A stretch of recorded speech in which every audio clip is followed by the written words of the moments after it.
ఎక్కువ బరబర పెరిగింది అని చెట్టు. ఏ చెట్టు పెరిగింది? చెట్టు బాగా పెరిగింది. గురువు చెట్టు ఒకటి, మొక్క చెట్టు ఒకటి, అటికే చెట్టు ఒకటి. ఏం చెప్తే అంటే గొప్ప పెరిగింది అంటారు. ఈ గొప్ప పెరిగిన చెట్లన్నీ ఏమైపోతాయి? గాలికి వచ్చేపటికి, తుఫాను వచ్చేపటికి ఇరిగి నాశనమైపోతాయి. ఊరిని మొలక చెట్టు పట్టుకోగానే పెట్టుకోమంటే పెరిగింది కానీ దాని దగ్గర ఏమి బలం ఉండదు.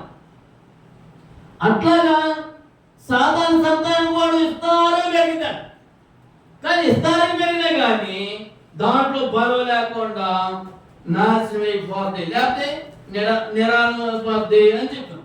అందుకోసమే దేవుని యొక్క వాక్యం ఏమంటుందంటే చూడండి, మొదటి అధ్యాయంలో 54వ అధ్యాయంలో 2వ వచనం ఏమంటుందంటే, నీ గుడారపు స్థలములు విశాలపరచును, నీ నివాస స్థలములు తెరలు నిరాటంకంగా సాగనిమ్ము, నీ త్రాడను పొడుగు చేయము, నీ మేకులను దిగగొట్టుము. నీ మేకుల్ని దిగగొట్టాలంట. గుడారాలు వేసినప్పుడు ఇది వారికి ఏం చేసేవాళ్ళంటే ఇల్లుంటే కాదు, ఎక్కడ చేసుకున్నా కానీ గుడారాలే. ఎడారిలోకి వెళ్ళి సైనికులు వెళ్ళి పోలీసు వారు వెళ్ళి బయటికి వెళ్ళినప్పుడు ఆ గుడాలు ఏమి ఉండవు. సరిహద్దులు విశాలం చేయాలంటే వారికి శుభ్రంగా ఎడలో పడుకుంటే అవకాశం ఉండనే చూడదు. ఎందుకని వాళ్ళు నిద్రపోయారంటే మాకు నిశ్చయంగా సత్తం అర్థమవుతుందా? నిశ్చయంగా మనం ఒక దెబ్బ శత్రు చేతిలో మనం చచ్చిపోయాడు. వాళ్ళు ఎప్పుడు మెలుగుకుంటారో అప్పుడు మనం క్షేమంగా ఉంటాం.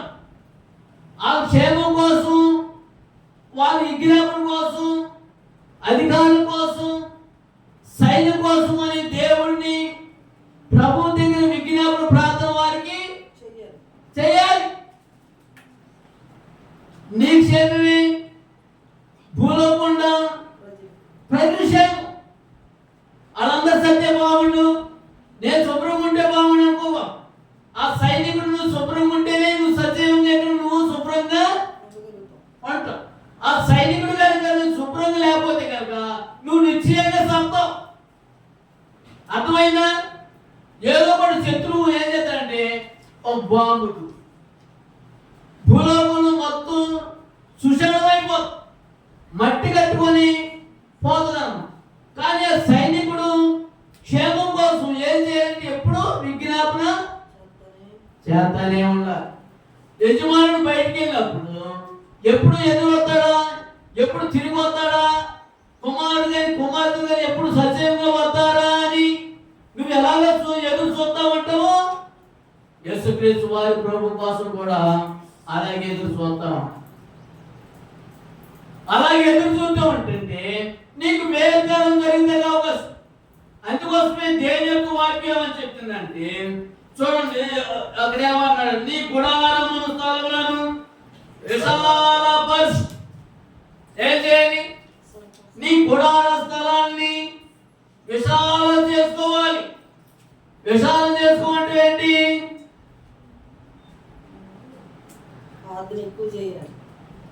నీ గుడార స్థలాన్ని విశాలంగా చేసుకోవాలి.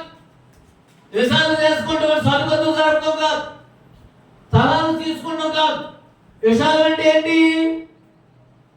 నీ హృదయాన్ని, నీ గుడార స్థలాన్ని తేలిగ్గా ఉండించుకోవాలి.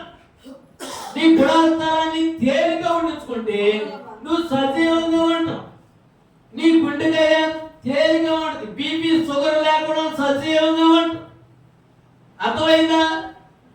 ఈ ఎవడు సత్య మనకి ఎందుకు, ఎవడు వస్తే మనకి ఎందుకు జరగదు. కానీ దేవుని యొక్క వాక్యం ఏమంటుంది? ఇదిగో నువ్వు గొడ్రాలు కన్నదానా, గొడ్రాలు పిల్లలను కన్నదానా, జయగేత వ్యక్తి ప్రసవ వేదన పడుసు పడనిదాన జయగీతం ఎత్తి ఆనందపడండి. ఏం చేయాలి? పిల్లలు లేకపోయినా ఆనందంగా ఉండాలి. ఏం చేయాలి? పిల్లలు లేకపోయినా కానీ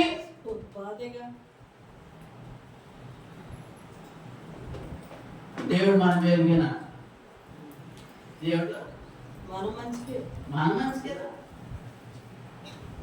మామూలు అంటే ఉండదు. అమ్మో పిల్లలు వద్దండి ఎక్కడుంటే చాలా భార్య భర్త అందుకోసమే తనే దేని యొక్క వాక్యం అంటుందంటే చూడండి, దేని యొక్క నీ గుడారాన్ని విశాల పరచుము, నీ నివాస స్థలముల తెరలు నిరాటంకముగా సాగనిమ్ము. నీ నివాస స్థలాలన్నీ నిరాటంకముగా సాగనిమ్ము. నీ త్రాడును పొడుగు చేయము. నీ తాళ్ళని పొడుగు పొడుగు చేయాలి. నీ మేకులను దిగొట్టుము. నీ తాళ్ళు ఏం చేయాలి? నా తాళ్ళు వాడు తెగకుండా ఉండాలండి బాబు అంటారు. ఏమంటారు?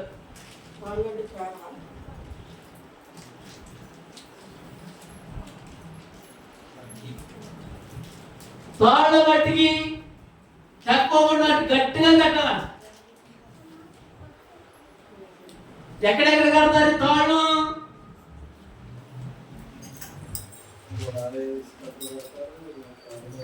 గుడారాలు వేసేటప్పుడు తాళ్ళు వేసి కడతారు, మంగళసూత్రాలు కడతారు.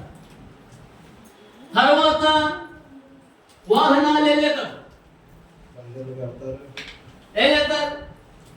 అవి పడిపోకుండా తాళ్ళు వేసి గట్టిగా మిగిలి. దేనికి కట్టేది?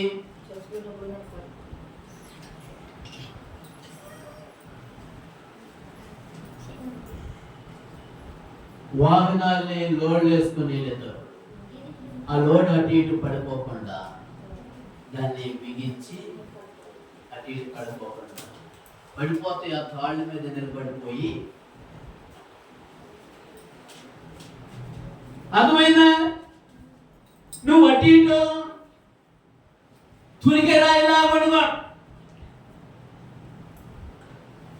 మనం చెప్పే ఈ రాయి లైన్లో ఉండిపోతే ఏం చేస్తారు? దాన్ని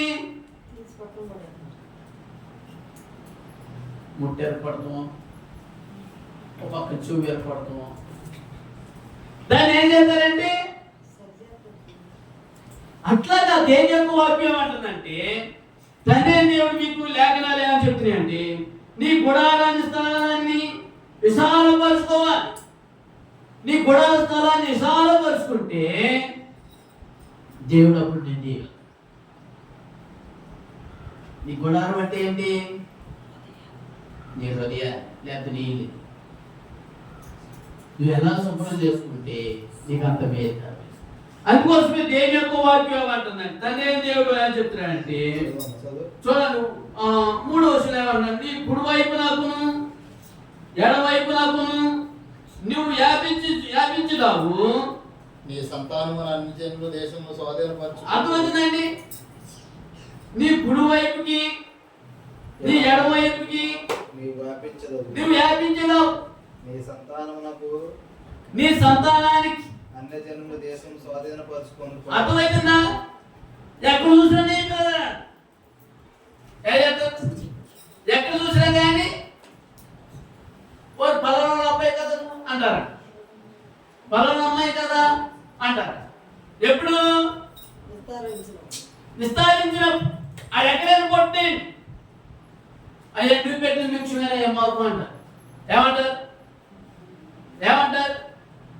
నువ్వు పెట్టిన నిమిషమేనా మాకు, నువ్వు చేసిన ప్రార్థన మేము సజీవులుగా ఉన్నాం, నువ్వు చేసిన రాయని మూల రాయిగా ఉంది, నువ్వు చేసిన భక్తనే మాకు మేము సజీవంగా జీవిస్తున్నాము, సరిహద్దుగా ఉన్నాం మేమేనయ్యా అని సాక్ష్యం ఇవ్వాలి. ఎవరు సాక్ష్యం ఇవ్వాలి?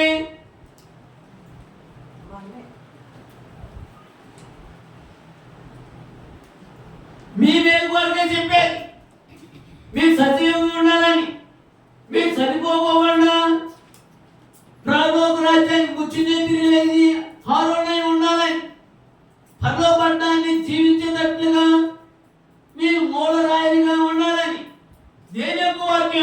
కలిగింది అంటే తండ్రి అయిన దేవుడు అని చెప్తున్నాడు. చూడండి, యెహోవా సెలవిస్తున్నాడు, నీ గుడారపు స్థలాలను విశాలపరిచిదాను, నీ నివాస స్థలము తెరలు నిరాటంకముగా నేను సాగనిమ్ము. నీ తాడును పొడుగు చేయము. నీ తాళ్ళని పొడుగు చేయాలి. నీ మేకులను తెగొట్టుము. చుట్టూ ఇంటికి ఇది వారు గ్యాన్ చేసి చూడటం సాధపడవడం అవి ఇంటి చుట్టూ గ్యాన్ మీద తెప్పి కొడుతున్నాడు. వందనాలమ్మా.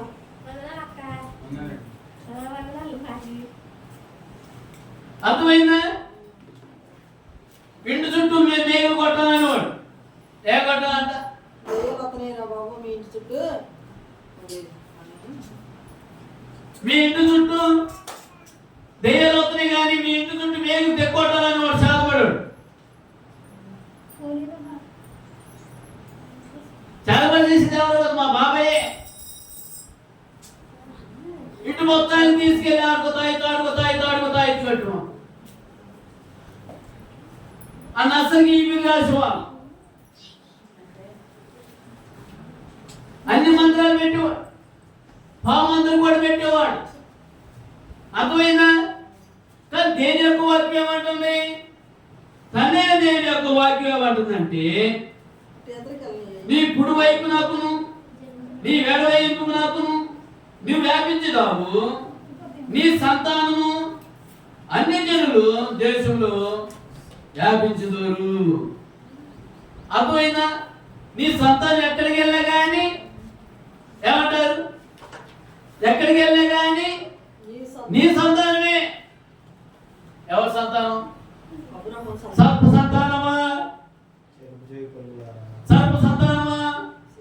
రాబో ఉగ్రత నుండి తప్పించుకోండి మీ బుద్ధి చెప్పిన వాడెవడు? ఇదిగో గొడ్డలి చెట్లు ఏరిన ఉంచబడి ఉన్నాయి, మంచి ఫలం పని ప్రతి చెట్టు నరగబడిపోతుంది.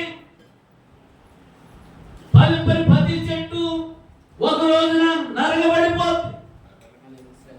అర్థమైనా? మీరు పనికిరాని చెట్టుని అనుకుంటున్నావా? అనుకోవచ్చు. కానీ దేని యొక్క వాక్యం ఏమంటుందంటే, మీరు ఎలా ఉండాలి? మంచి ఫలించే చెట్టులాగా ఉండాలి. దేని యొక్క వాక్యం చూడండి, మత్తయి రాసిన సువార్తలో మీకు లేఖనాలు ఖచ్చితంగా చెప్తావండి. మత్తయి రాసిన సువార్తలో 3వ అధ్యాయం దేని యొక్క వాక్యం మనకి లేఖనాలు ఖచ్చితంగా సెలవెత్తావండి. లేఖనాల ప్రకారం నడుచుకుంటే కనుక నువ్వు సజీవంగా ఉండగా అవకాశం ఉంటుంది.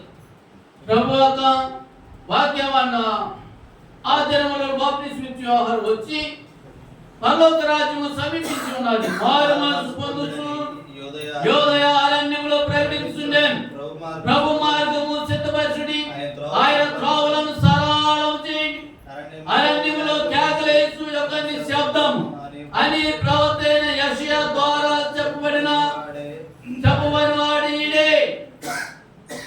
ఈయన యోహాను అంటే రొమ్ములను వస్త్రములను మల చుట్టూ తోలు తట్టి ధరించుకునేవాడు, మెడతలు అతని అడవి తేనెయు అతనికి ఆహారమయ్యేను. ఆ సమయమున యెరూషలేము వారు యోదయవారును యోర్దాను ప్రాంతమును వారందరూ అతని యొద్దకు వచ్చి మేము మా పాపములను ఒప్పుకొనుటకు యోర్దాను నదులు అతని చేత బాప్తిస్మం పొందుచుండే అతడు పరిసయ్యులు సదుకాయులు అనేకులు వచ్చి బాప్తిస్మం పొందుచుండేను. చూసి సర్ప సంతానమా, అర్థమైందా? ఓ సాతాను పుట్టిన వారున్నారా, సర్ప సంతానమా, రాబో ఉగ్రతని తప్పించుకుంటారు. మీ బుద్ధి చెప్పిన వాడేవాడు? మారు మనసు తగిన ఫలాన్ని మీరు ఫలించండి. అబ్రహాము మాకు తండ్రి అని మీరు చెప్పుకుంటారు. ఏమని? మేము ఎప్పటి నుంచో మా పితనాటి మేము క్రీస్తు సంఘంలో పుట్టిన వారు అండి, అబ్రహాము సంతానం పుట్టిన వారు అండి, మేము తీసుకొని బాప్టిజం 100 ఏళ్ళు అయిపోయిందని, 100 సంవత్సరాలన్నా 3 సంవత్సరాలు నీ బతుకు మారిపోతే ఎన్ని సంవత్సరాలైనా చెప్పండి. దేవుడి రాళ్ళ వల్ల అబ్రహాం పిల్లలను ఆ మొహం మీద నేర్చుకుంటున్నాడు.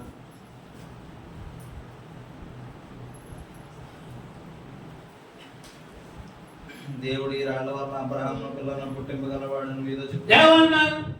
గొడ్రాల కనరానా పిల్లలు ఎందుకంటే అవసరం రాళ్లతో పిల్లలు పుట్టెత్తున్నాడు దేవుడు. ఏంటది? దేవుడి రాళ్ళ వల్ల అబ్రహాం పిల్లలు పుట్టింపగలవాడు రాళ్లతో కూడా పిల్లలు కలిగజేసి సమర్థు కలిగిన వాడు మీతో చెప్తున్నాను. అర్థమైందా? ఇప్పుడే గొడ్ల చెట్లు వేరిన ఇప్పుడే గొడ్లు చెట్లు వేరిన వంచబడి ఉన్నారు కనుక ఫలము ఫలింపని పది ఫలమును ఫలింపని ప్రతి చెట్టు నరకబడిపోతూ ఒక రోజున నరకబడిపో అగ్నిలో వేయబడును. అగ్నిలో వేస్తారు. మారు మనసు నిమిత్తము మారు మనసు పొందపోతే కనుక నేలలో బాప్టిజం తీసుకోకపోతే కనుక నేను నేలని మీకు బాప్టిజం ఇస్తున్నాను. నాకంటే ఒక ఆయన శక్తిమంతుడు, ఆయన పాదధూళి తిరుగుతారు. నేను ఆయన చెప్పుడు వారిని కూడా నేను చెప్పింది అర్థమైందా? నేనెంతో అనుకోవచ్చు. ప్రతి సంవత్సరం నేను వెళ్ళి కీర్తన తీసుకున్నామని తీర్థయాత్ర తీసుకున్నామని ప్రతి ఏట వెళ్ళి మునిగొత్తానని అంతే కుదరం. ఆత్మ చేత కానీ ఒక నీటి మూలం కానీ ఆత్మూలం కానీ జన్మించిన వాడే నిత్యరాజ్యానికి వారసులు. అర్థమైందా? ఎన్ని సంవత్సరాలు తీసుకున్నది ప్రాముఖ్యం కాదు, ఎన్ని రోజులు ఉన్నది ప్రాముఖ్యం కాదు, కానీ నీ బతుకు మార్చుకున్నది ప్రాముఖ్యమై. అర్థమైనా? నీ బతుకు మార్చుకుపోతే ఎన్ని సంవత్సరాలు చేసినా కానీ ఎంత ప్రార్థన చేసినా కానీ ఫలితం. కానీ పిల్లలు ఎలా కంటారు? మా పిల్లలు లేరా అనుకున్నారు. మేము అబ్రహాం సంతానం కదా. అబ్రహాం సంతానం దేని యొక్క వాక్యం ఏమంటుందంటే అబ్రహాం తండ్రి అని మీలో మీరు చెప్పుకుందరు కానీ చెప్పుకొని తలంచవద్దు కానీ దేవుడు ఈ రాళ్ళు కూడా అర్థమైందా? రాళ్ళు కూడా అబ్రహాంకి పిల్లలు పుట్టింపగలిగే శక్తి పొందు కలిగిన వాడు. ఎందుకని పిల్లలు పుట్టెత్తలేదు? పరీక్షించుతున్నాడు మమ్మల్ని.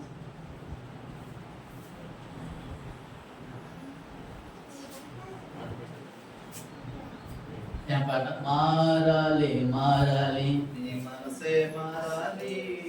మారిన మనసు దేవునికి ఇస్తే ఫలితం. నువ్వు మారిపోతే మారు మనసు పొందపోతే నీ ఫలితం ఏముంటది? మారాలని చట్టం పాడతాం, మారు మనసు పొందాలని పాడతాం. ఏంటి మా బతుకు మారాలని చక్కని పాట పడతాం. ఎంత పాట పడతాము? లేచ లేకపోతే నేను లేదని పాట పడుతున్నా.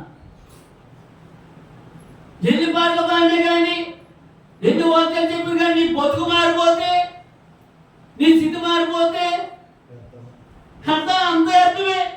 కానీ దేని యొక్క వాక్యం ఏమంటుందంటే చూడండి, దేని యొక్క వాక్యం 3వ అధ్యాయంలో 3వ వచనం ప్రభు మార్గము సిద్ధపరచుడి, ఆయన త్రోవలను సరళం చేయండి. ఎవరు త్రోవలు? ఆయన త్రోవలన్నింటినీ సరళం చేయాలి. సరళం చేయాలంటే అన్ని బిగించుకొని రావాలి, చుట్టూ బిగించుకొని రావాలి. ఏం చేద్దామంటాం? కొంచెం హృదయం సరళం చెయ్యమ్మా అంటే సార్ ముందు నీ బతుకు మార్చుకురా. ఏమంటావు? ఏమంటావు?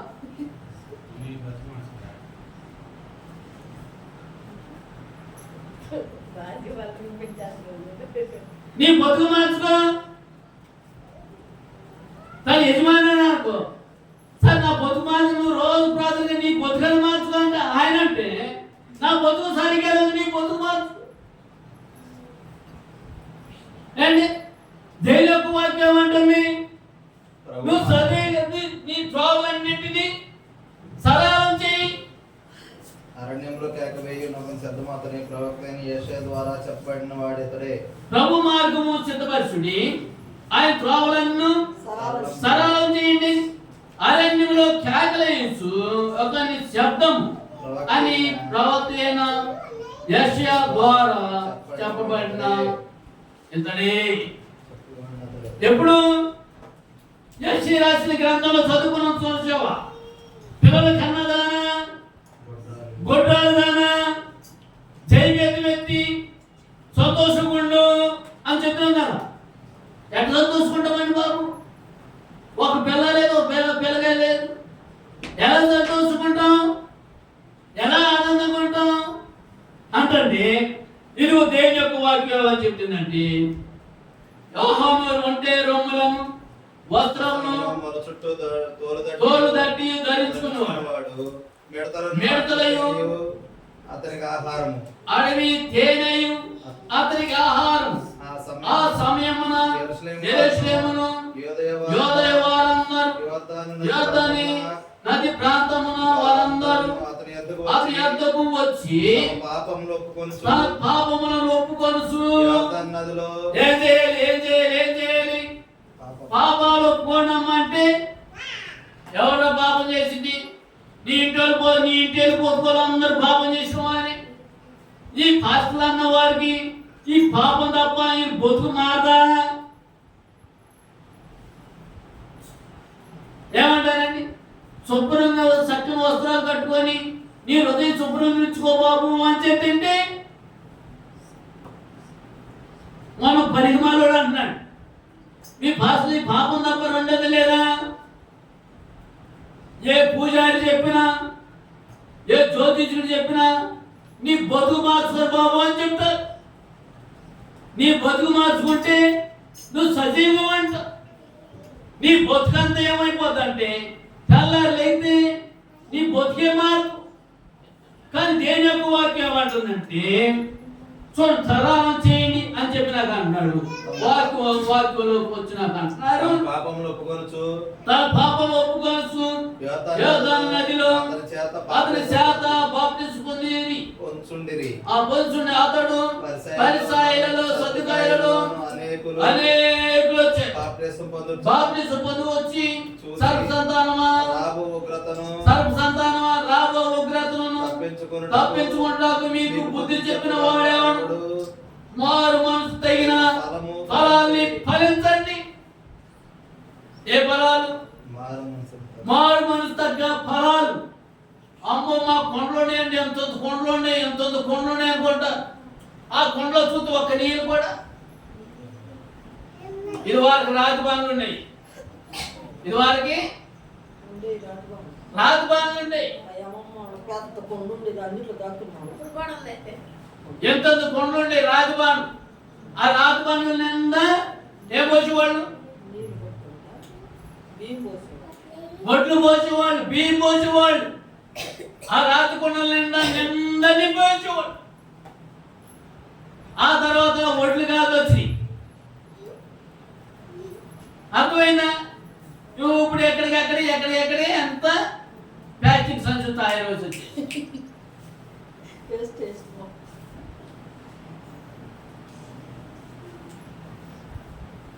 ఇది వారికి నిలవ కట్టుకొని అర్థమైందండి. శ్రేష్టమైన ఆహారం తినేవాడు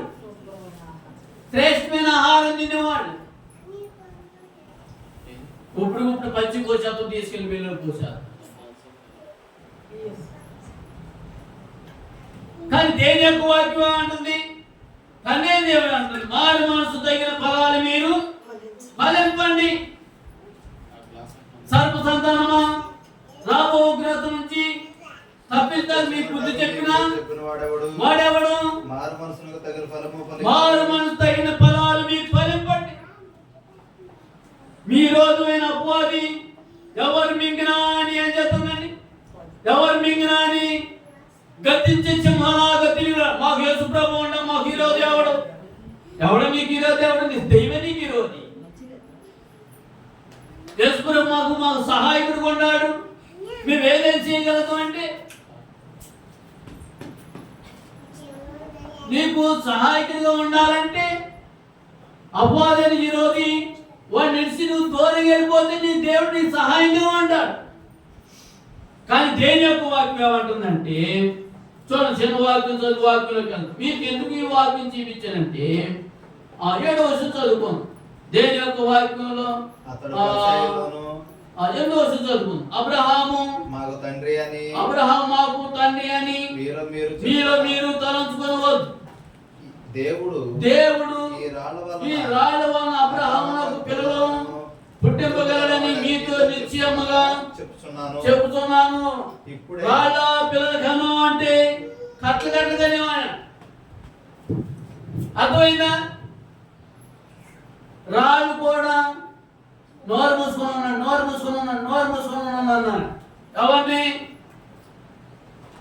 యేసుక్రీస్తు వారి ప్రభువుని, లేకపోతే అక్కడ ఉన్న ప్రజల్ని అన్నీ, అక్కడ సైనికులు లేకపోతే శాస్త్రులు పరిచయాలు. అంటే మేము నోరు మూసుకుంటే ఒక రోజున ఈ రాళ్ళు కేకలేస్తాయి. ఈ రాళ్ళే సాక్ష్యం చెప్తి. ఈ రాళ్ళే నువ్వు అబద్ధం ఆడమని నీ బతుకంతా చెప్తి.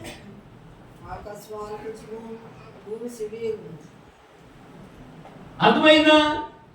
యెషయా రాసిన గ్రంథం 1వ అధ్యాయం చెప్పి, ఆకాశమా ఆలకించమ్మా ఆలకించు, భూమి నువ్వు చెవికి ఉండు.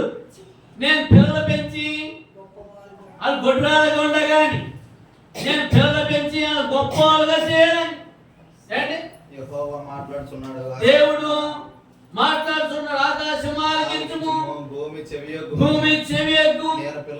నేను పిల్లలు పెంచి వాళ్ళు గొప్ప వాళ్ళుగా చేయాలని చూస్తున్నాడు. ఏం చేస్తున్నారండి? ఎద్దులాగా తిరగబడుతున్నావాడు. ఎద్దులాగా తిరగబడుతున్నావాడు. ఎద్దు కామందు వేరు గాడిద తెలుసుకున్నాను. ఎద్దులో తిరుగుతూ పని పాటలేదు అంటాం. చూసావా? ఏమంటాం? ఎద్దులో తిరుగుతున్నాం, ఊరి మీద మూతలో తిరుగుతున్నాం, పని పాట లేకుండా నీ తిండి కొడుతుంది కానీ బాబు అంటారు. చూసావా? ఆ రోజుల్లో కూడా దేవుని యొక్క వాక్యం అంటుంది, నేను పిల్లలు పెంచి గొప్పవారు చేసి తిని వారు నా మీద తిరగబడి ఉన్నారు. చూడండి, దేవుని యొక్క వాక్యం అంటుంది అంటే యెహోవా మాట్లాడుతున్నాడు. ఆకాశం ఆలకించుము, భూమి చెవియొగ్గుము. పిల్లలు పెంచి గొప్పవానిగా చేసి తిని భూమి నువ్వు పిల్లలు పెంచి నేను గొప్పలుగా చేయాలని చూస్తుంటే ఏం చేస్తున్నానండి? దేవుడి మీద తిరగబడతావా? తల్లిదండ్రుల మీద తిరగబడతావా? పెద్దల మీద చిన్నదో లేదు, గురువు లేదు, దైవం లేదు. ఆడేపడి వాడండి అంట. పెద్దోళ్ళే చెప్పండి. చిన్నోడే పెద్ద రాజకీయం చేయి పెట్టామనుకో, ఆడేం చేస్తాడు ఏం చేస్తాడంటే ఏమవుతుంది? ఆ చెయ్యికి చేయి పెట్టి దానికి చేయి పెడితే అట్టే ఉంటుంది. గొప్ప రాయి వస్తే ఏమవుతుంది? అట్టే నలిగిపోయి ఉంటావు. తీసుకుంటే కూడా అవకాశం ఉండవు. గురువు దైవం అనేది ఎడ చేయి కుడి చేయి అనేది నీకు గుర్తెరగాలి. కానీ దేని యొక్క వాక్యం ఏమంటుందంటే తండ్రి దేవుడు చెప్తున్నాడు, ప్రభువైన యేసుక్రీస్తు వారు చెప్తున్నాడు, ఆకాశం ఆలకించుము, భూమి చెవియొగ్గుము. నేను పిల్లలు పెంచి వారిని గొప్పవారు చేయాలని చూస్తున్నా కానీ వారు నా మీద తిరగబడి ఉన్నారు. ఎద్దులాగా తన కామందు ఎరుగు. ఏమండి? వస లేదు, వాయ లేదు, పిల్ల లేదు, జల్ల లేదు. ఎద్దులాగా కామందు ఎరుగు. గాడిద సొంత వారి తోటి తెలుసుకొని నేను ఇశ్రాయేలుకు తెలియలేదు. ఏమైంది?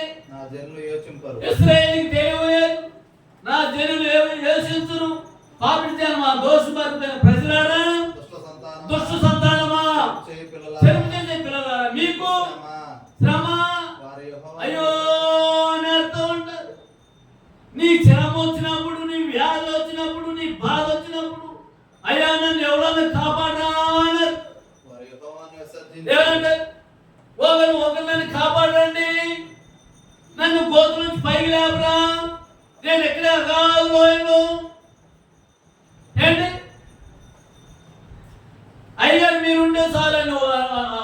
కూడా ఒక్కోసారి ఏం పర్లేదమ్మ దేవుడు ఉన్నాను, నేను ఎందుకు దేవుడు ఉన్నాను. ఏమైపోయారు? దేవుడిని సర్జించి జనులు ఏమైపోయారు? ఏమైపోతారు? దేవుని యొక్క వాక్యం ఏమంటుంది? ఏమంటే దేవుని యొక్క వాక్యం పాపిష్టి జనమా, పాపిష్టి జనమా, దోషభరితమైన ప్రజలారా, దుష్ట సంతానమా, పిల్లలారా, చెడు చేసే పిల్లలారా, మీకు శ్రమ.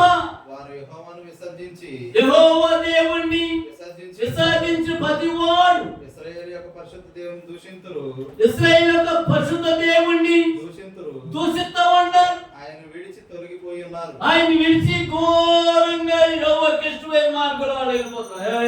యెహోవా దేవుడు ఎవరు? నిత్యము తిరుగుబాటు చేయ యెహోవా దేవుడు నిత్యము తిరుగుబాటు చేస్తూ ఉన్నారు. మీరెల్లా ఇంకా కొట్టబడదు, మీరు ఇంకా కొట్టబడతానే ఉన్నారు. ప్రతివాడు నన్నెత్తు మొదలుకొని కలిగి ఉన్నాడు, వ్యాధి ప్రతి వ్యాధితో నిండిపోయి ఉన్నాడు. ప్రతివారి గుండె బలహీనమాయను. అమ్మో నా గుండెకాయ కొట్టుకుంటున్నాడు, అమ్మ నా గుండెకాయ అయిపోయేటట్టు, అరకాలు మొదలుకొని అమ్మ ఇప్పుడే గుండెకాయ అయిపోయేటట్టు అనుకున్నాను. గొప్పలు వార్తలు అనగానే గుండెకాయ అయిపోతున్నాను, వార్తలు అనగానే ఏదో మాట్లాడగానే ఎక్కడో మాట్లాడంటే ఏమైపోతుంది? గుండెగా అయిపోయిందండి బాబు. ప్రతివాడు అరికాలు మొదలుకొని తల వరకు కొంచెమైనా లేదు, స్వస్థత కొంచెమైనా కానీ లేదు. ఎక్కడ చూసిన గాయాలు దెబ్బలు పచ్చిపుండ్లు అవి పిండబడలేదు, కట్టబడలేదు, అవి కట్టబడలేదు, చేయబడలేదు. మెత్తం చేసుకుంటే కష్టపడం, రాయిలాగా ఉంటాం కానీ మెత్తం చేతంగా ఉండమని బాబు అంటాం. ఏమంటారు? రాయిలాగా ఉంటాం. మొహమిడి తిప్ప అంటే మొహం తొమ్మిదొడ్లాగా పెడతాం. తుమ్మకార ఉండేది తెలుసా? తుమ్మకార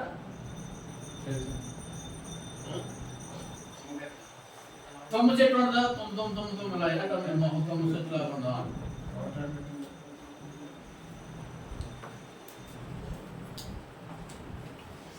ప్రార్థన శక్తి మాకు కావాలయా, నీ పరలోక దర్శనము కావాలయా.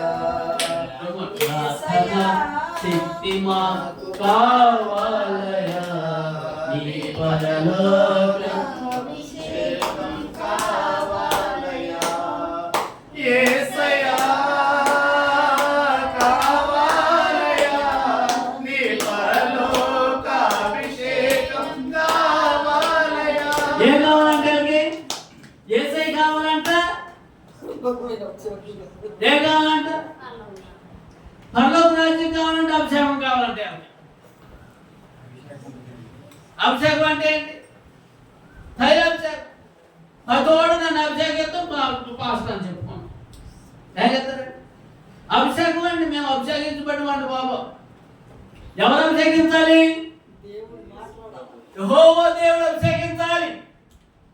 ఎవరు అభిషేకించారు? అబ్రహాము దేవుడు, ఇస్సాకు దేవుడు, యాకోబు దేవుడు. అర్థమైందా? ఈయనగా నీ పనికి మాలని పద్ధతి. ఎవరు అభిషేకించాడు? దావీదు మహారాజుని అభిషేకం చేసి, సౌలుని అభిషేకం చేసి, దేవుడు పోయినాక దురాత్మ ఏర్పాటు చేసిన తర్వాత సౌలు మీద ఉన్న ఆత్మ దావీదు మహారాజు మీదకి వెళ్ళిపోయింది. వెళ్ళిపోయినా కానీ ఎప్పుడు కావాలి? దేని యొక్క వాక్యం అంటుందంటే దేని యొక్క వాక్యంలో కాదు. ఎందుకు మీకు ఎన్ని సిబిఎస్ అవుతుందంటే ఎద్దులాగా కామంది వినిపంటున్నాము, గాడులాగా సొంత వారి దొడ్డు తెలుసుకోవాలి. ఆ దొడ్లోకి వెళ్ళామనుకో, కోడి వెళ్ళాను ఏం చేస్తారు?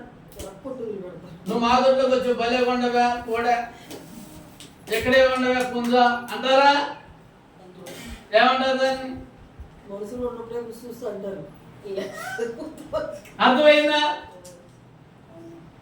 అర్థమైందా? దేని దేని యొక్క వాక్యం ఏమంటుందంటే చూడండి, దేని యొక్క వాక్యంలోకి వెళ్దాం. మీకు ఈ వాక్యంలోకి ఎందుకు అరికాలు మొదలుకొని తలవారికి కొంచెమైనను సతులు పదివారి గుండెకాయ బలహీనమయ్యాను. ఏమైతుందండి? 5వ వచనం, నిత్యము తిరుగుబాటు చేయొచ్చు, మీరెలా ఇంకా కొట్టబడదు, ప్రతివాడు నన్నెత్తి వ్యాధి కలిగి ఉన్నారు అన్నాడు. ప్రతివాడి గుండె బలహీనమయ్యే. ఎక్కువ కరగకండి, ఎక్కువ మాట్లాడక, అరకాలు మొదలుకొని ఎక్కువ మాట్లాడక. కొంచెం పైకి ఎక్కామా అంటే ఏమైపోయింది? ఏమైతే మురుగోళ్ళు ఊరిపోతే ఏమైపోయింది? మురుగోళ్ళు అయిపోయి ఆరిపోయినాయి. ఎక్కమన్నమ్మా అంటే ఏమైపోయినాయి? ఎందుకు అరిగిపోయినాయి? ఎందుకు అరిగిపోయినాయి? దేవుడి దగ్గర మోహోళ్ళు వస్తే మోహోళ్ళు గట్టిగా ఉంటాయి. దేవుడి దగ్గర మోకడ దండేసి ప్రార్థన చేయాలి. మోకడ దండేసి కొత్త ప్రార్థన వచ్చి ఎవరికాళ్ళు కుర్చీలు కూర్చోండి స్ట్రాంగ్గా అంట. ఒక తల్లి 70-80 సంవత్సరాల పైన మోకడానికి తీసుకొచ్చి మోకడానికి తీసుకొచ్చి ఇప్పుడు సజీవంగానే ఉంది. 80 సంవత్సరాల పై మాట ఉంది. ఒక సాట రాజమండ్రి వెళ్తే ఒకడేమో ఎంతలా ఉండి ఆడెక్కలేకపోతున్నాడు కుర్రాడు. ముసలామ 9 సంవత్సరాలు వచ్చిన ముసలా మూడు స్టేర్ గొప్ప పెట్టింది, గొప్ప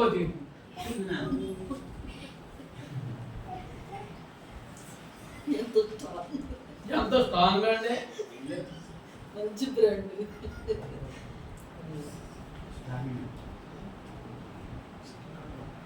ఎప్పుడు చూసి ముసలు ఎట్టే ఉంది సార్, చచ్చిపోవట్లేదే అని అంటున్నారు. ముసలు చచ్చిపోతాం, ముసలు అట్టే ఉన్నది వేసి అంటారు వారు. దేవుడు ప్రార్థన తీసుకుంటారు. అందుకోసం దేవుని యొక్క వాక్యం ఏమంటుందంటే ప్రతివారి గుండెకాయ బలహీనమైన అరికాలు మొదలుకొని తలవారు కొంచెమైన స్వస్థత లేదు. ఎక్కడ చూసినాను గాయాలు, దెబ్బలు, పచ్చి పుండ్లు, అవి పిండబడలేదు తైలంతో, కట్టబడలేదు తైలంతో, ఈ మెత్తన చేయబడలేదు. తైలం తీసుకోవాలి అంటారు. మంత్రం పెట్టారా అంటారు. ఏమంటారు? వాళ్ళైతే మాకు మంత్రాన్ని తీసుకొచ్చారా అంటారు. మంత్రం అంటే కొబ్బరి నూనె అంటే మంత్రం ఇచ్చేయాలి. మనకు తెలియదుగా మంత్రం ఏమంటే అదే దగ్గర తైలం తేలేదా అని అంటారు. తైలం తీసుకురాలేదండి, అబ్జెక్ట్ తైలం మంత్రం అని బట్టి నాకు బయటపడి నేను మంత్రం పెట్టేది లేదమ్మా. అదేనండి కొబ్బరి రాసుకుని తైలం. అర్థమైనా? గుండెకి బలంగా ఉండాలంటే, ఈ మోకాళ్ళు బలంగా ఉండాలంటే మోకాళ్ళంటే ప్రభు అని ప్రభు దగ్గర చూడండి. పిల్లలకు అనుకోయిన పిల్లల దేవుడు అందిస్తా అనగా దేవుడు నిన్ను ఆశీర్వదిస్తాడు అని చెప్పాడు. అందుకోసమే దేవుని యొక్క వాక్యం నేను వేరే కార్మికులకు వెళ్ళాను, మీకు వాక్యం చేయగలను. చూడండి, కీర్తనకారుల్లో 50వ అధ్యాయం చూడండి. దేవుని యొక్క వాక్యం మనకి లేఖనాలు చాలా తమిళ సంవత్సరం వస్తుంది. కీర్తనకారుడు 50వ అధ్యాయం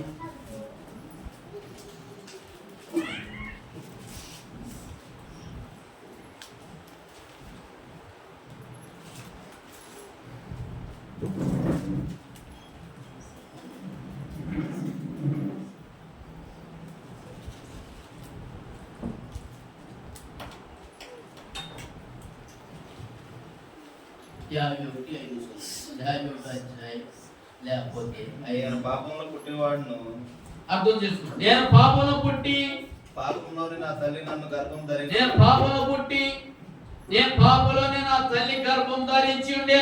నీవు అంతరంగంలో సత్యమును కోరుచున్నావు. అర్థమైతుందా? నీ అంతరంగంలో దేవుడికి సత్యం అన్నది చోటేవాని ఏమన్నారు? నీ అంతరంగంలో దేవుడికి సత్యం అనేది చోటు దేవుడికి కోరుచున్నావు. అంతరంగం నాకు జ్ఞానము తెలియజేస్తున్నావు. అంతరంగంలో జ్ఞానము నాకు తెలియజేసి ఉన్నావు. నేను పవిత్రుడగినట్లు నేను పవిత్రవునట్లుగా నా పాపమును అర్థమైందండి. నీ సోపుతో నా పాపములు శుభ్రంగా లేకపోతే పరిహరించుము. యమము కంటే నేను తెల్లగా ఏం చేయాలండి? తెల్లగా ఉండాలి. తెల్లగా ఉంటే ఎవరు చూసి గొప్ప ముందు పెట్టుకోవాలి. నల్ల మొహాలు అయితే ఏమంటారు? అబ్బో ఏమంటారు? పవిత్రంగా ఉండాలి. నల్ల మొహాలని కాదు, తెల్ల మొహాలని కాదు. దేవుడి దగ్గర పవిత్రంగా ఉంటే నల్ల మొహాలైన పర్లేదు, తెల్ల మొహాలైన పర్లేదు. పవిత్రంగా పవిత్రాలుగా ఉండాలి. ఏమండి? ఎట్లా ఉండాలి? ఎట్లా ఉండాలి? పవిత్రాలుగా ఉండాలి. ఉంటే కనుక ఏ మొహైనా పర్లేదు. దేవుడు అప్పుడు నిన్ను ముద్దు పెట్టుకొని దేవుని యొక్క వాక్యం అంటే చూడండి, పాపలు పుట్టి నా తల్లి గర్భంలో పాపంలో పుట్టినవాడను, నేను పాపంలో పుట్టినవాడను, పాపంతో నా తల్లి గర్భం ధరించి నువ్వు అంతరంగంలో సత్యమును కోరుచు, నువ్వు అంతరంగంలో సత్యాన్ని కోరుచున్నావు. అంతరంగము నాకు జ్ఞానము తెలియజేయము. నేను పవిత్రుడగినట్లు పవిత్రవునట్లుగా నీ సోపుతో నా పాపములను పరిహరించుము. సొప్పుతో రుద్దులు కాదు. నేను తెల్లగా ఉన్నట్లు ఎంతసేపు సొప్పుతో రుద్దినా గాని నలిపే గాని ఏమవుతుంది? నలిపే గాని మళ్ళీ తెలుపు రాదు. మళ్ళీ బొరలోకి వచ్చినప్పుడు ఏమంటారు? నలిపే ఏమంటారు? ఎంత రుద్దినా గాని మళ్ళీ మట్టి వస్తుంది. కానీ యేసుక్రీస్తు వారి ప్రభు అయితే నీ సోపుతో నన్ను శుభ్రంగా నన్ను కడిగినాయనా అన్నారు. ఎప్పుడు కడుగుతాడు? నీ పాపములన్నీ నువ్వు ఒప్పుకున్నాడు. ఆయన నమ్మదగిన వాడు కనుక, నీతి మను కనుక 10 దుర్నీతి నుండి నిన్ను పవిత్రురాలుగా నిలిచి ఎప్పుడు చేస్తాడు దేవుడు? మన పాపములు ఒప్పుకొని కడుక్కుంటే కనుక మనల్ని పవిత్రుగా నీ సోపుతో ఏమని చెప్పి దేవుని యొక్క నేను పవిత్రవునట్లుగా నీ సోపుతో నా పాపములను పరిహరించు. యమము కంటేను నీవు తెల్లగా ఉన్నట్లుగా నన్ను బాగుగా కడుగుము. ఉత్సాహ సంతోషం నాకు వినిపించుము. అప్పుడు నీవు విచారించి ఎముకలు హర్షించును. అప్పుడు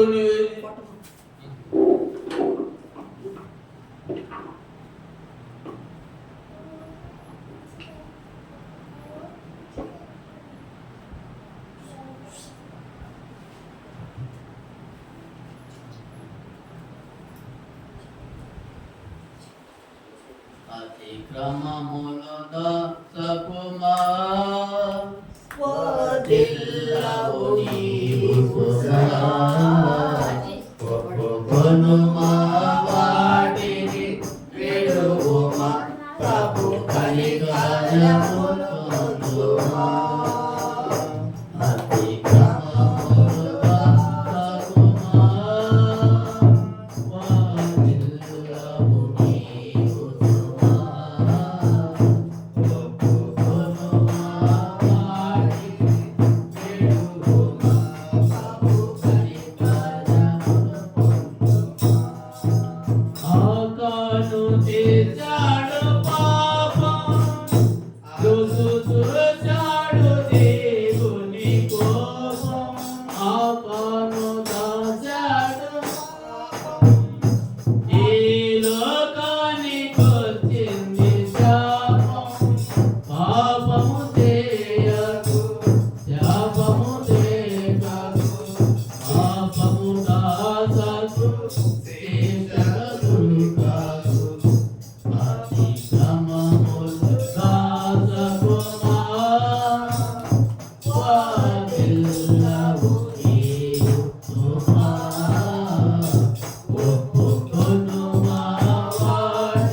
ఇశ్రాయేలుగా మారెను. ప్రభు దివ్యలు పొందెను. సంతోషంగా వెళ్ళెను. ఆయనకు వచ్చిన వారిని స్తుతించని యేసు పలికెను.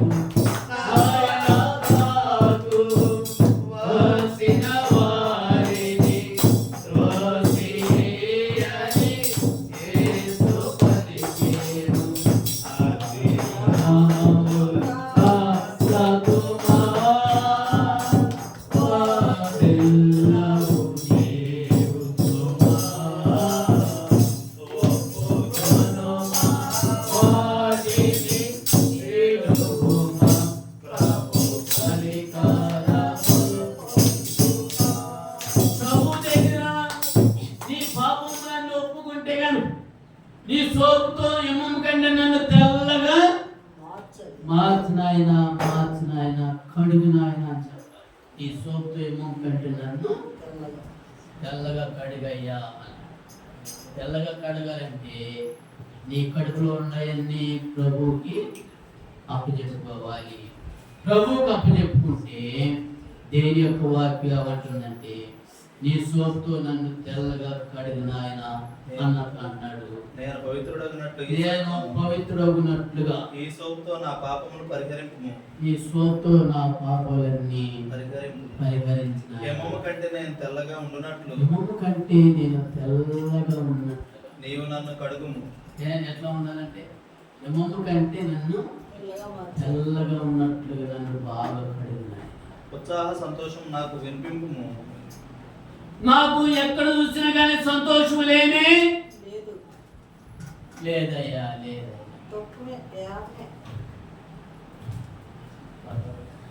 అందరూ నన్ను గొడ్రాలు కన్నదానా ఏమన్నా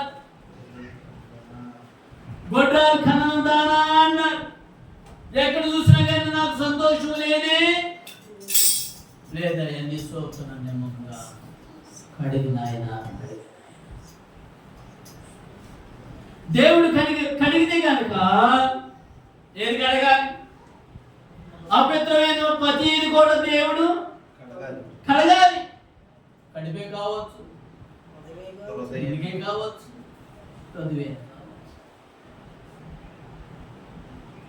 అవన్నీ కడిగితే కనుక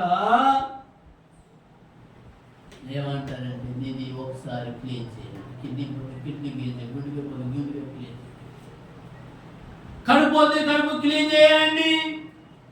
ఈ చెత్త అంతా కడిగేసుకుంటే కనుక ఎక్కడ చూసినా నీ పిల్లలే తాపించబడతారు. ఎక్కడ చూసినా నీ పిల్లలే తాపించబడతారు. ఏ దేశంలోకి వెళ్ళి, ఏ పనిలోకి వెళ్ళి, ఏ పట్టణంలోకి వెళ్ళి కానీ దేశమంతా నీ సువార్త ప్రకటించబడతానే. వీధి అంతా నీ ప్రకటన చింతించబడతానే ఉంటుంది. అందుకోసమే దేని యొక్క వాక్యం ఉంది.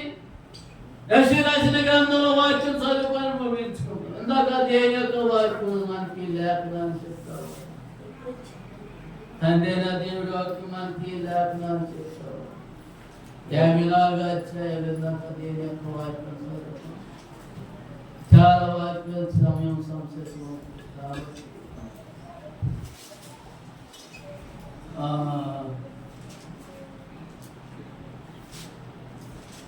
మూడవ చదువు. నీ కుడి వైపు నాకు ఎడవైపు నాకు నీవు వ్యాపించుదావు. అన్ని జనుల దేశము స్వాధీనపరచుకొనుచు నీ సంతానము అన్ని జనులు స్వాధీనపరచు దేశములను స్వాధీనపరచుకుందు. పట్టణంలో నివాస స్థలములు చేయి. పట్టణములో నివాస స్థలములుగా చేయి. భయపడకండి. సిగ్గుపడనక్కర్లేదు. ఏమండి? సిగ్గుపడనక్కర్లేదు. అవమానము తలవంచుకుము. అవమానాన్ని తలంచుగా. నీవు లజ్జపడనక్కర్లేదు. నువ్వు లజ్జపడనక్కర్లేదు, భయపడనక్కర్లేదు. నీవు నీ భార్య గలపు సిగ్గును మర్చుదువు. అర్థమైందండి? నీ బాల్యం ఉన్న సిగ్గును నువ్వు మర్చిదావు. నీ వైద్యపు నిందను ఇక మీదట జ్ఞాపకం నీ మీద పడిన నిందలన్నీ తొలగిపోతాయి. నిన్ను సృష్టించిన వాడు, నేను పుట్టించిన వాడు, లేక నిన్ను సృష్టించిన వాడు నీకు భర్త అయి ఉన్నాడు. ఏమైనాడండి? నా భర్త లేడండి బాబు, ఆడు దుర్మార్గుడు, ఆడు మోసగాడండి బాబు, ఆడు ఒక వ్యవసాయుడండి బాబు, ఆడు దొంగండి. యేసయ్య అంటున్నాడు, నేను నీకు భర్తగా ఉంటాను, సైన్యముల అధిపతి యెహోవా ఆయనకు నీ పేరు. కుమారుడిగా ఉంటాను, నీ కుమార్తెగా ఉంటాను, నీ తండ్రిగా ఉంటాను. సైన్యముల అధిపతి యెహోవా సెలవిస్తున్నాడు. ఇశ్రాయేలు యొక్క పరిశుద్ధ దేవుడు, ఇశ్రాయేలు యొక్క పరిశుద్ధమైన దేవుడు నీకు విమోచకుడు, నీకు విమోక్షకుడుగా ఉంటాడు. సర్వలోకమునకు దేవుడని ఆయనకు పేరు. సర్వలోకానికి, ఈ లోకాలు ఒక్కదానికే కాదు, నీ ఒక్కరికే కాదు, ఈ భూలోకంలో ప్రజలందరికీ దేవుడని ఆయనకు పేరు. దేవుడని ఆయనకి పేరు రాయబడి ఉంది. అందరికి ఒకే దేవుడు అని అంటారు, చూసావా? ఏమంటారు? అందరికి ఒకే దేవుడు అండి బాబు. ఎన్ని దేవుడు పోల్చినా కానీ ఒక దేవుడేనండి. సర్వలోకానికి అందరికీ ఒకే దేవుడు, దేవుడని యేసుక్రీస్తు వారి ప్రభువు. ఎప్పుడు రాయబడి ఉంది? సర్వలోకానికి ఏం చెప్పాడు? ఇశ్రాయేలు యొక్క పరిశుద్ధ దేవుడని మీకు విమోచకుడు, సర్వలోకమునకు దేవుడని ఆయనకు పేరు. సర్వలోకానికి దేవుడని ఆయనకు పేరు. ఆయనకి పేరు బట్టి ఉంది. నీ దేవుడు, ఎవరు దేవుడు?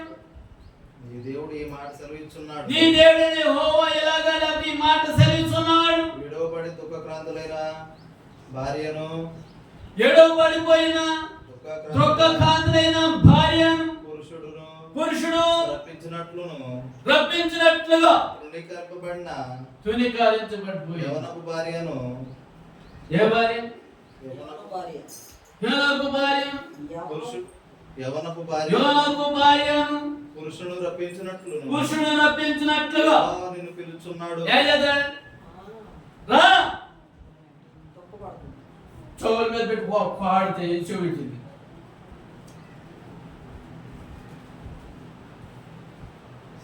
ఎక్కడికి వెళ్ళా కానీ మళ్ళీ రావాల్సిందే, కుక్క పిల్ల వచ్చినట్టుగా. నిమిషం మాత్రం నేను నిన్ను విసర్జించదని గొప్ప వాక్యంతో నిన్ను సమకూర్చేదను. ఒక్క నిమిషం నిన్ను విసర్జించే కానీ గొప్ప వాక్యంతో నిన్ను సమకూర్చేదను. గొప్ప వాక్యంతో నిన్ను నేను సమకూర్చేదాను. గొప్ప వాక్యంతో నేను సమకూర్చేదాను. ఒక్క నిమిషమే దేవుడు కోపపడరా.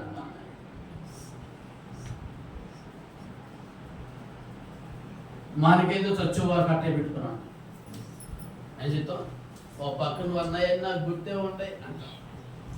ఏమంటావు? నువ్వు చెప్పిన నా డొక్కలో గాలి వేసి మెదులుతానేమో, కానీ ఏసైకి ఒక్క నిమిషం యేసుక్రీస్తు వారి ప్రభు అన్ని ఒక దెబ్బకి లాగా ఒక నిమిషం దీన్ని అన్నింటినీ భారీగా ఉండతాడు, భర్తగా ఉండడు, తల్లిదండ్రులు మాట్లాడు, కుమారుగా అనిపిస్తాడు. రాళ్ళకి దేవుడు పిల్లలు కూడా పుట్టించే శక్తి ఉంటుంది. అందుకోసమే నీకు విరోధంగా నీకు విరోధంగా రూపించబడిన ఎప్పుడు వద్దేమో దేవుడికి ఇష్టంగా ఉన్నాం, ఆయన మాట విన్నాం, ఆయనకి లోబడినాం, అప్పుడు ఆ వాక్యం పనిచేస్తాం. ఎవరికి ఇష్టం ఉండాలి? చూడ, నీకు విరోధంగా రూపింపబడిన ఏ ఆయుధము వార్తలతో అన్నాడు. న్యాయశాస్త్రాలను 10వ వచనం దేని యొక్క వాక్యం అంటుంది? 54 అధ్యాయం 10వ వచనం అంటారు. నీకు విరోధంగా రూపింపబడిన ఏ ఆయుధము వర్ధిల్లదు. న్యాయ విమర్శలో నీకు దోషారోపణ చేయు ప్రతి వారికి నీవు నేరస్థాపన నేరస్థాపన చేసేదావు. యెహోవా యొక్క సేవకుల సేవకుల నీతి నా వలన కలుగుచున్నది. అది వారి స్వాస్థ్యము. ఇదే యెహోవా దేని యొక్క వాగ్దానం, దేని యొక్క దర్శనం ఎప్పుడు వారికి నెరవేర్చింది అంటే మనం ఉన్నది ఆ వాగ్దానం నెరవేర్చిందాక. అబ్రాహాంకి కుమారుడు పుట్టేదా, భూలోకంలో ఎక్కడ చూసినా ఇశ్రాయేలు సంతానం, ఎక్కడ చూసినా కానీ చెప్పండి, ఎక్కడ చూసినా కానీ ఇశ్రాయేలు సంతానం. ఆగర్ సంతానం ఎక్కడ వ్యాపించబడలేదు కానీ ఇశ్రాయేలు సంతానం ఎక్కడికి వెళ్ళినా కానీ వ్యాపించబడిపోయాయి. ప్రతి దేశంలో, ప్రతి పల్లెలో, ప్రతి పట్టణంలో వ్యాపించబడిపోయాయి. అట్లాగా ప్రభు మాట వింటే కానీ, దేవుని యొక్క ఆజ్ఞని వింటే కానీ, దేవుడికి లోబడితే కానీ, పిల్లలు లేకుండా దేవుడు మన పిల్లల దేవుడు మనకి ఏ దేశంలోకి వెళ్ళి, ఏ పల్లెలోకి వెళ్ళి ఇస్రాయేలు సంతానం దేవుడు మనకి అనుగ్రహిస్తాడు. మన పిల్లల్ని మనల్ని ప్రభు పాదం దగ్గర వెళితే యెహోవా మన ప్రార్థన ఆలకించు. నేను గర్భంలో పుట్టి, తల్లి గర్భంలో పుట్టి, పిండంగా పుట్టినప్పుడు నేను పాపలు పుట్టి పాపలు పెరిగి నీ సోపుతో మొక్కట్టు నన్ను తెల్లగా కడిగిన ఆయన అని ప్రభు దగ్గర ప్రార్థన చేసి, దేవుడు మన ప్రార్థన మన జ్ఞాపకం ఆలకించి ఆయన సన్నిధి చేసి మొదలేసుకుంటే అవకాశం పొద్దువాకు దేవుడు జీవించిన ప్రార్థన. ప్రేమను చేసేయ జీవాధిపతి మాత్రం నీకు ఈ రోజుగా నేను పాపం చేస్తాను. నీ సోపుతో నన్ను తెల్లగా నన్ను కడుగుతారు సహాయం. హిమం కంటే తెల్లగా నన్ను మార్చేయ. నీ సంతానాన్ని స్నాయుధి ప్రయాణించినట్టు చేయి. దేశ విదేశాలు ప్రయాణించినట్టు చేయి. నీకు ఈ రోజుగా రూపించబడి ఏ ఆయుధం ఉందో నీ చిత్త ప్రకారం నీ చేసేటట్టుగా నేను చూపించాను. నీ వాగ్దానాన్ని సాధించేవా ప్రభా, దేశ విదేశాల వాగ్దానాన్ని నెరవేర్చాలి. అబ్రహాం సంతానాన్ని ఇశ్రాయేలు సంతానం చేశాడు. ఇశ్రాయేలులాగా చేతనా చెప్పాడు. పిల్లలైన వారికి ఆయన పిల్లలైన రాళ్ళు కొడుకులో పుట్టించగలరు. గొడ్ల చెట్లు ఎత్తున ఉంచబడి మేము కనిపించే ఫలితాలు మారు మనసు కలిగిన తరాలు మాకు ఫలితాలు. మారు మనసు ప్రతి చెట్టు నాడబడి మాకు మార్పు దయించడం, రక్షణ మార్గాన్ని మాకు సహాయం చేయాలి. చిత్తులు దుశ్శక్తులు వేసుకున్నాము దూరం చేయమని నీ నామలో ఆజ్ఞ పెట్టిన అభిషేకం తైలంతో అభిషేకించు. నీ బిడ్డలు ఒక్కొక్కరిని అభిషేకించు, ఒక్కొక్కరితో దీవించు, ఒక్కొక్కరు ఆశీర్వదించు, ఒక్కొక్కరిని అభివృద్ధి చెప్పాలి. నీ పాదాల దగ్గర జ్ఞాపకం రోజు నీ సామిష్టి నాశనత మాకు చచ్చువారికి స్తోత్రాలకు వచ్చి ఇస్రే దేవుడు కాపాడేవాడు కొనుక్కుడు ఎదిరించుకోవచ్చు. కొనుక్కు సైనికుడు మేము ఉంటేనే మేము సజీవంగా ఉంటాం. మా అధికారం ఉంటేనే మేము భూలోకంలో కోసం. నువ్వే మా అధికారిగా నా యొక్క జీవంగా దేవుడిగా ఉంటారు. ఆ నీవు అనుకోవాలి దేవుడికి ఆస్వాదించి అభివృద్ధి పొందుతారు. వాటిని నీరు గట్టిగా మా ప్రభుత్వానికి శ్రేష్టమైన అవకాశం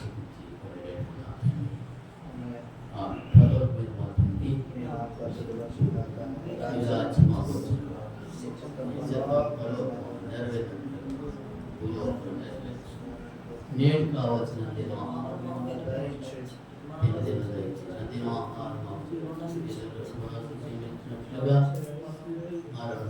శోధనకు త్యాగ ఎందుకంటే